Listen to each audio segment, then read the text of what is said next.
Ladies and gentlemen, please take your seats. The program is about to resume.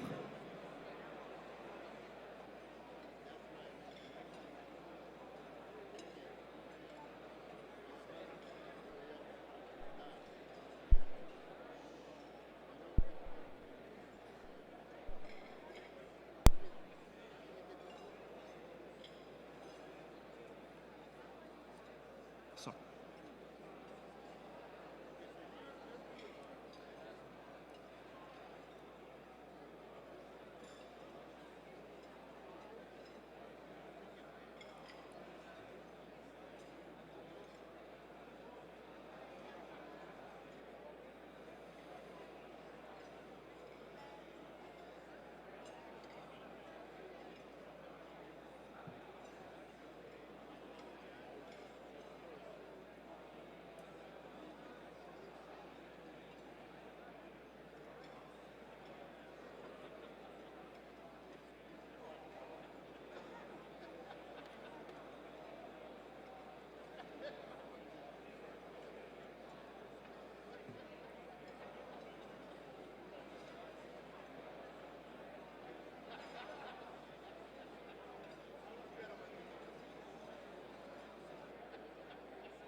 Oh, Oh. 1, 2, 3. Okay. Can you? Okay. I just in my mind was like English. Okay. Okay. Right. It's 1, 2, 3. 1, 2, 3. Is it okay? yeah, Wonderful. Yeah. Whew.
Ladies and gentlemen, please take your seats. The program is beginning.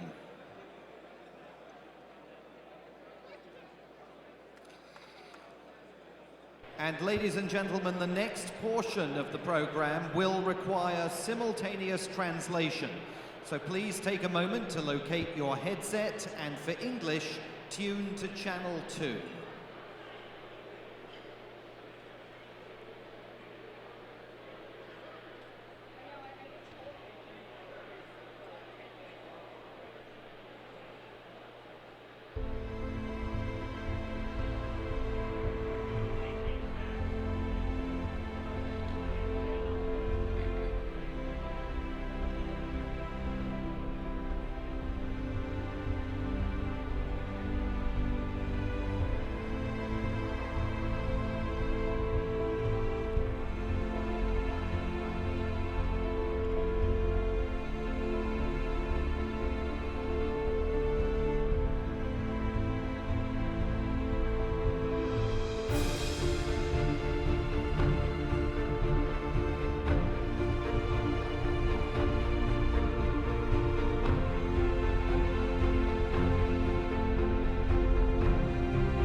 Ladies and gentlemen, please welcome Harvard Kennedy School Senior Fellow, former Undersecretary of State for Global Affairs, and Atlantic Council Board Director, Ambassador Paula Dobriansky.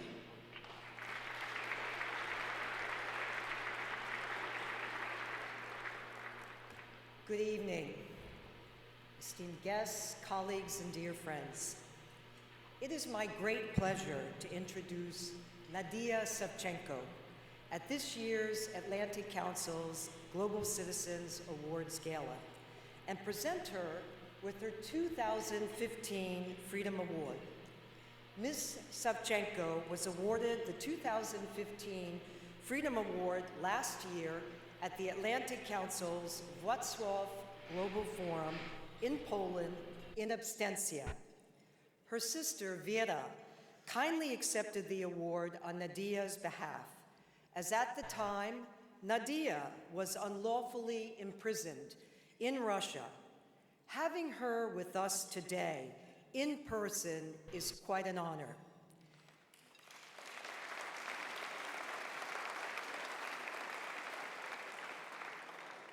I would like to remind all of you of Nadiya's incredible journey, from Ukrainian patriot to prisoner of war to hero of Ukraine and now member of parliament. On June 17, 2014, Nadiya was volunteering with the Ukrainian Self-Defense Forces in Ukraine's Donbass. On that day, she was captured by Russian-backed separatist forces. Then, for 1 year, 11 months, and 8 days, she was imprisoned by the Russian government and forced to face a Russian court for crimes she did not commit. During this time, Nadiya never faltered in her convictions, her patriotism, or compromised her strongly held values. Through her stoic actions, such as singing the Ukrainian national anthem, she came to embody the very spirit of the Ukrainian people and to symbolize their struggle for freedom. When she was released on May 25 of this year, she received a hero's welcome in her homeland. Since then, she has taken up her elected post as a member of parliament in Ukraine and in the Parliamentary Assembly of the Council of Europe, where she continues a committed fight for a vision of Ukraine, free, democratic, whose people, not a foreign power, have the right to choose their own path. Ukraine's famous poet, Taras Shevchenko, I think put it quite well when he said the following. He said, "Борітеся, поборете, вам Бог помагає. За вас правда, за вас слава, і воля святая." That means struggle on and be triumphant. God himself will aid you. At your side, fight truth and glory, right and holy freedom. For these reasons and many others, it is my true pleasure to present the Freedom Award to Nadiya Savchenko, who truly does embody the very essence of the Freedom Award. Slava Ukraina! Glory to Ukraine! Nadiya!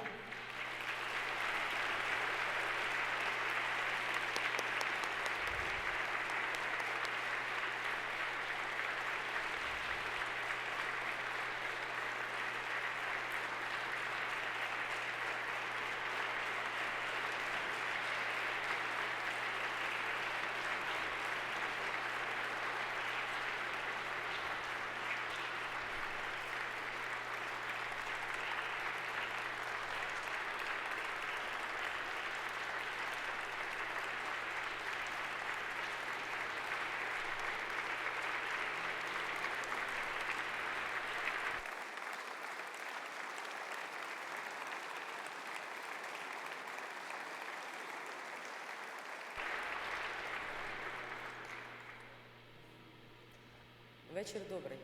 Good Я evening. щиро рада бути серед вас. I'm happy to be around you. Я вдячна вам I'm sincerely за grateful to you те, що брали участь у моєму звільненні. for taking part in my Дякую release. за кожен лист, Thank you for за every кожну signed letter, промову, за for кожен every поодинокий resolution, пікет, for кожне the звернення, individual protest or hearing. заслуховування. Thank you for your Все pressure. це дало шлях до мого звільнення. This gave me the road to my release. Більшість часу зараз українці проводять в боротьбі за свою волю і незалежність. Now most Ukrainians Воля devote – це те, most що of their дається time to людині fight for правом freedom від and Бога. І independence. ніхто не має права Freedom її is забрати. what is given to people by Але, God на жаль, from іноді, their щоб birth, мати волю, but їй nobody доводиться has the right to take здобувати it ціною away. свого життя. But very often, in order to take Мені freedom, довелося пройти цей one шлях, must і fight for зараз it, цей even шлях for the проходить expenses of their український own народ. life. And then now Ukrainians is fighting with a vile and dishonest enemy. Our Це enemy is той, Russia. хто ще недавно переконував весь світ у братерстві. This is a country which alone Це та країна, actually яка tried to в explain that they are 94-му the brother році разом of із США та Ukrainian. Великобританією This is a country which also, along with US and Great Britain, was a guarantee of Ukraine's security with a framework on the Budapest Memorandum providing for Ukraine's voluntary nuclear disarmament. But in fact, in 2014, the violation of all international agreement, Russia invaded Crimea and unleashed a war in the Donbass. This action of the Russia indicates that you cannot trust any word or any condition guaranteed or signed by Kremlin. It's terrible that in the 21st century in Central Europe, in the center of Europe is coming a war being waged. It's a war which actually took a lot of lives, but we have to stand on the side of the. Америка теж пройшла досить нелегкий шлях здобуття своєї свободи. And some time ago, America also paid a high price in order to gain its freedom and walk the path for the established for the state, and later in defended freedom and democracy during the two world wars. Now you live a dignified life for free people, and you serve an example for many countries. I believe in my Ukraine. I know that we Ukrainians too can walk path of establishing a free and strong state and to be worthy partner for the maintenance of peace and defense of human rights in the world. I wasn't killed in the war or in Russian prison. On contrary, my spirit was strengthened. Currently, numerous Ukrainians are being subjected for the same test in the Kremlin torture chambers. I remember about them and I fight for them, just like the world they fought for me. My sister and my mother asked you for help back then, and now I would like you to thank you and for responding for their request. Now I ask you to help me release all the Ukrainians abducted and illegally imprisoned by the Kremlin authorities. Each inhuman sentence and act have somebody's name behind it. I believe that the introduction of personal list of sanctions against torturers will deter those who leave political orders and trade the life of prisoners in exchange of their own benefits. The Savchenko list and other personal sanctions are an extremely powerful tool and on the hands of democratic worlds. Use it and support human rights defenders. For each name in the list of the Kremlin hostages is somebody's life, dreams and hopes. It's every person who waits for their release. You don't please afraid enemies. You have to show them their place. Glory to Ukraine. God bless America. Thank you so much.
Please welcome Atlantic Council Executive Vice Chair, Adrian Arsht.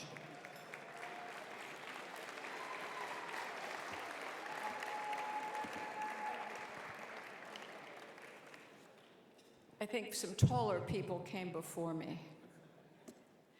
I will be brief because I know that the real highlight is to hear our honoree perform.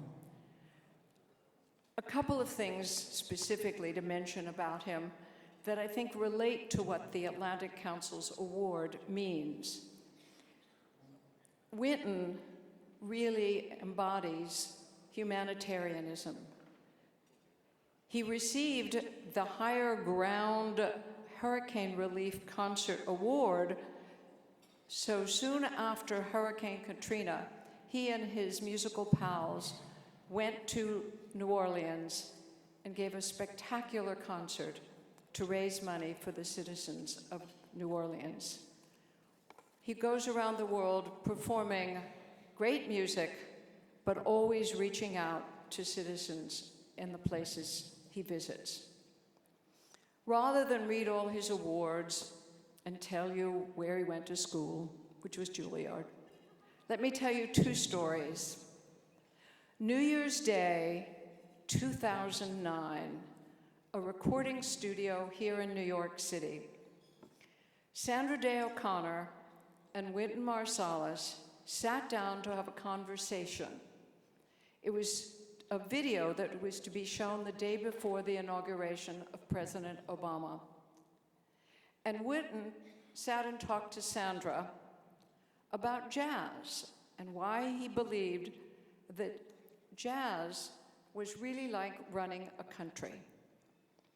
He talked about the fact that getting the three branches of government to work together was really like getting his musicians to perform together.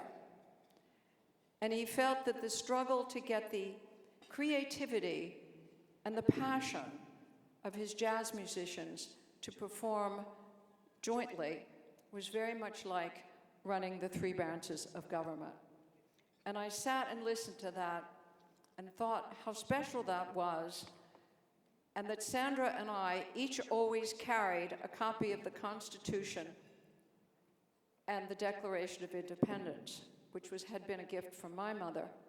And so after the taping, I gave Wynton his own copy, and he carries it to this day in his trumpet case.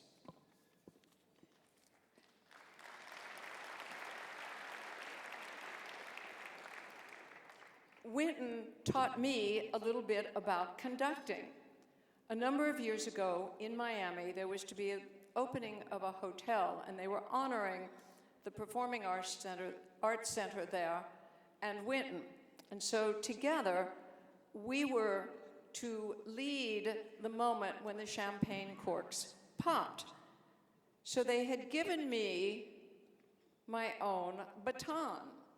And I thought this would be wonderful. Wynton would take my hand, and together we would do this. My tradition is classical music. So for me, you begin a piece going gently up and then down. The downbeat starts the music. What I didn't know is in jazz, it's the other way. And you come down gently and you begin like that.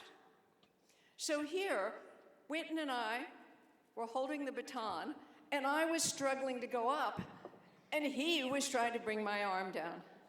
So I suggest to you that we should think more in terms of jazz, which is upbeat. And now, on behalf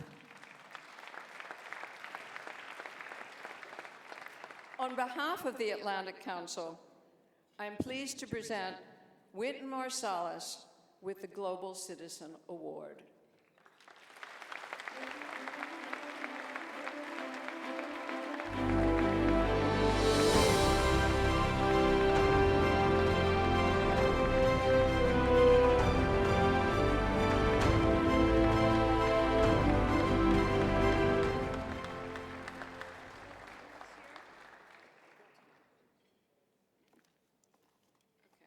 take my baton.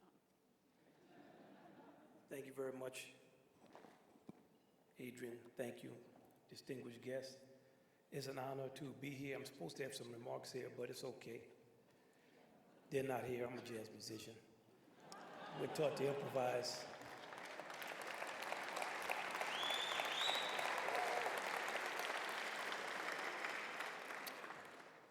It's interesting to have the distinguished prime ministers of Italy and Japan here tonight, two countries that are so dear to me and an important part of the history of our music. Just to say that the spirit of Italy, of course, through fantastic opera, touched Louis Armstrong, who grew up listening to recordings of Caruso,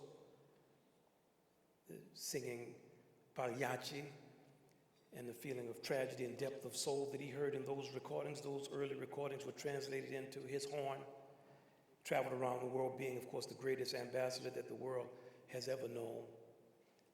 When it comes to Japan, it's a nation that has given so much to us. Jazz music, we wouldn't have survived the recording faux pas of the 80s and 90s were it not for the Japanese collectors who kept the art of discography alive for us. Many times I'm going to Japan, cats will say, man, go see if you can find X record, or can you find this, or see if you can find that. They kept it going for us. I'm just going to tell a couple of stories. One central point, the honor that I feel just to be considered a global citizen. I grew up in Kenner, Louisiana, and it's a joke that I used to have with my friends. Man, I'm a citizen of the world, man. We're living on one block, segregated block, between Jefferson Highway and the Mississippi River. We had no concept of what the world was. To stand now after all this time and have the opportunity to be an enemy of segregation for so long, and to have had the opportunity to be hosted by so many nations, and have had the opportunity to work with great artists and musicians of all stripes all over the world, to have an opportunity to work with my fantastic young musicians who, our trio, we call it Trio Democracy, because we have Dan Nimmer from Milwaukee, Carlos Enriquez from the Bronx, and Ali Jackson from Detroit. Walter Blanding from Ohio. I always think many times that we talk about politics and finance, of course, finance and politics, finance and politics. But what happens when finance and politics lose their way? We have to go home. And home for us on earth is cultural. Home is our identity. All human beings have some type of ethnic identity, some ethnic origin, some type of group, subgroup that they belong to. But we also belong to a much greater group, and that is our human heritage, and that is the heritage that is mined by the arts. So when someone says Italy, I think of Antonio Vivaldi, I think of Puccini, I think of Toscanini, I think of many great works of art, Michelangelo. Somebody talks about Japan, for me they're talking about the great swordsman Miyamoto Musashi, who left us with some advice. If you want to deal with big things, deal with them exactly like how you would deal with small things. Just think simpler. I go through my own history, and I'm just going to give you 3 examples of what I consider to be global citizenship opportunities that I've had to learn from being in the world and touching people who come from different places. The first was when I had the opportunity to go to Poland and other countries that were behind what we called the Iron Curtain at that time. Being a brother from Kenner, Louisiana, I thought everything I read was purely U.S. propaganda. I was like, what's happening? Afro-Wan, bell-bottoms, deep down soul, this is all BS. You know they're always lying to us. When I went to Poland, I had the opportunity to meet younger musicians. After we played a concert at something called the Jazz Jamboree in 1981, some younger musicians came to me and they said, man, be glad you don't have to deal with what we're dealing with over here. This is something very different. And no matter what you're dealing with in the United States, this is a drag. Look at what we eating. I looked at what we eating, I said, yeah, this here is a drag. I'm used to eating gumbo and jambalaya. I don't know what this is. A little later in my time, I had the opportunity to meet musicians from different cultures and people from different cultures. Tell you a couple of stories. One from Italy. We were playing a jazz festival in Ravenna, Italy, and we heard a young boy play. He was 13 years old. We're sitting at the tables listening to the band playing. We were critiquing the musician. Yeah, not bad, you know, he can play. Somebody came over and said, that boy is 13 years old. We all jumped up from the tables and went over to see who was it that was 13 years old that could play our music with this degree of sophistication. A young kid from Sicily named Francesco Cafiso. I got his phone number, his parents. A couple of years later, I was going on tour, and I called his parents to see if he wanted to come to a gig we were playing in Italy and just sit in on the gig. We were having trouble with English, so they thought I said, come on the tour. So when I got off the phone, it wasn't straight. They called back and I said, well, I didn't mean the gig, I meant the tour. And they said, no, the tour. So I said, you know, there's no more room on our bus. It's only us, a band of grown men, and you're gonna send your son out on the road with a bunch of people you don't know? They said, we will send him. Sure enough, we went to take off. Little did we know that half the cats in the band's kids were gonna be on that tour. Man, we call that tour now the elementary school bus tour. You ever try to have if you have a group of musicians who are grown with a bunch of kids for 2 or 3 weeks, Lord have mercy. Phew, they gave us a thorough education. With us was our young man from Italy. Now he's 27 years old. He remains a genius of the alto saxophone. Story about being in Japan. A couple moved into our building on 66th Street in New York, and their son was a trumpet player. His name is Tepe Yoneda. His mother's name is Naoko, and his father's name is Atsushi. Our kids were around the same age at that time. We met. Tepe started coming to my house. He'd give him a few little trumpet lessons. We started to talk. Well, I love Japanese food. What I really love above all else is Japanese breakfast. But you know, you can't get Japanese breakfast anywhere. There's one place you can get Japanese breakfast on Central Park South. I mean, I didn't want to go there. We developed a relationship. And the mother of the family will call me sometimes and say, Atsushi wants to know, do you want Japanese breakfast? So Atsushi wants to know, do I want Japanese breakfast? Yeah, I'll come down and eat some Japanese breakfast. Atsushi would come to my house and he would get him a beer and sit on the couch. He loved baseball. He would just look at baseball. He wasn't too much for talking. Never said a word. Hey man, you like the game? We would go out in the park on Saturdays and Sundays and play football with our kids. He had been American football player in Japan. They moved back to Japan when my kids were 12, 11, and Tepe was 12, 13. Tepe sat in my house for 3 days. He didn't say a word. He just sat there. As they were about to leave, I asked Atsushi, I said, hey man, all those mornings that Naoko was calling me, did you ever ask if I wanted Japanese breakfast? He said, what? I said, you ever asked me to Japanese breakfast? He said, no, but I was glad you came. Leave you with the story of the great African drummer, Yakub Adi, master of Ghanaian drum. He was teaching us some of his music, and he said, brother, this is a royal rhythm. I listened to the rhythm. I said, it doesn't sound royal to me. He said, that is why you will never play it correctly. In order for us to further our agenda on earth, for us to come closer, it's more than business. It's more than politics. It's deeper. We got to have touches. We have to touch people. They have to know us, and they have to feel us. And when they feel us, they have to know that we're for real, that we're not playing. And we have to bring them close to us. And we have to endure some things we don't like. We have to deal with traditions and things that are foreign to us, and we have to study. And we have to want to know. And we have to want to get closer. And we have to want to bear with them. We have to want to speak the same language. All of that is in the arts. There's a long tradition that artists follow. We listen to arts of all types of people. I'll never forget, when I was 15 years old, I left my segregated environment and went to a camp in North Carolina, Eastern Music Festival. It was some dude that was going to do a master class. He was just a little older than us.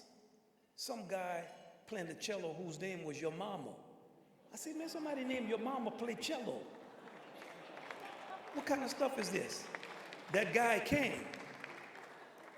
And when he started playing the cello, all of us who were 15, 16, and 14 were like, damn, maybe we need to stop playing.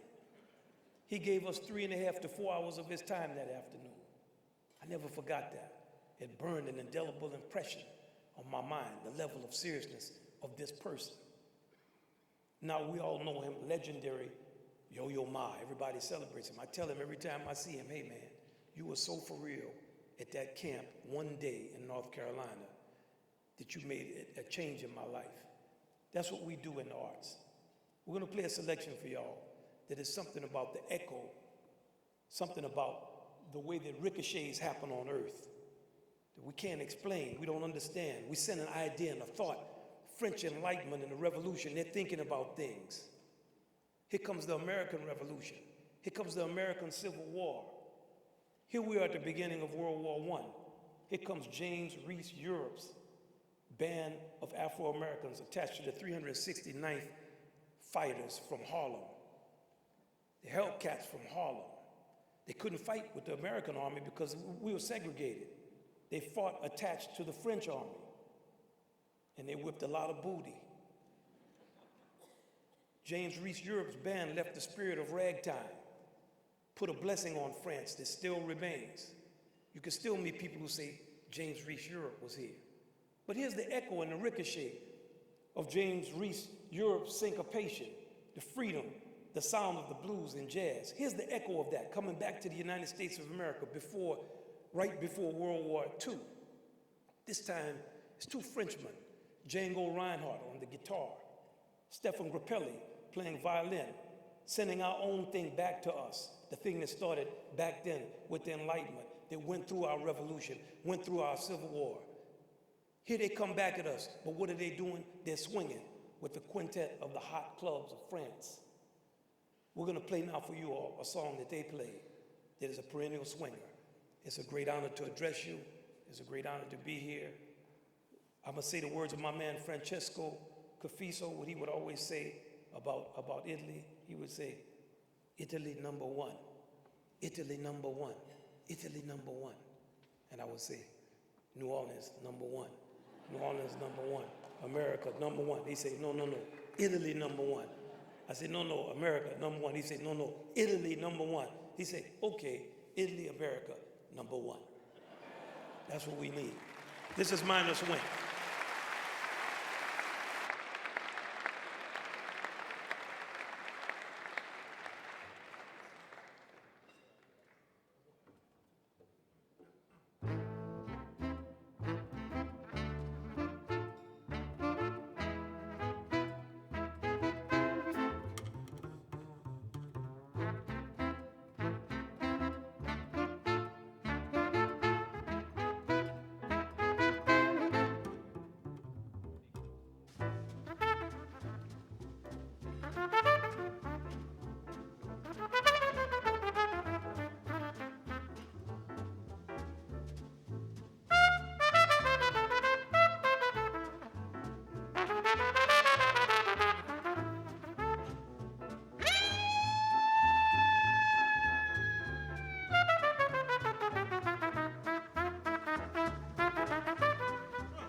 Ladies and gentlemen, the great Wynton Marsalis and his orchestra band.